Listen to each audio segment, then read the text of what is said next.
Welcome to the Learning Pines YouTube. We hope this video helps. In this video, I will explain how to make Bavarian sauerkraut.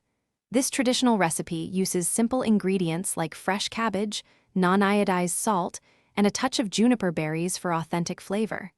You'll also need a clean fermentation crock or a large glass jar.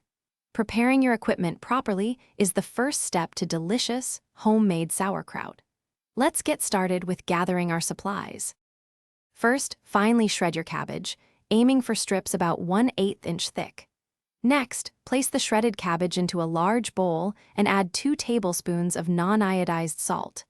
Now, the fun part, massage the cabbage vigorously with your hands for at least 10 minutes. This action helps break down the cell walls and encourages the release of natural juices, which will form your brine.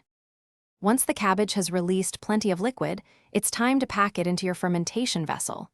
Press the cabbage down firmly, removing any air pockets. It's crucial that the cabbage remains fully submerged under its own brine. If needed, use a weight to keep it down. Cover your vessel and let it ferment at room temperature for 3 to 6 weeks, checking periodically. After the fermentation period, your Bavarian sauerkraut is ready. Transfer it into smaller, clean jars, ensuring the sauerkraut remains covered by its brine.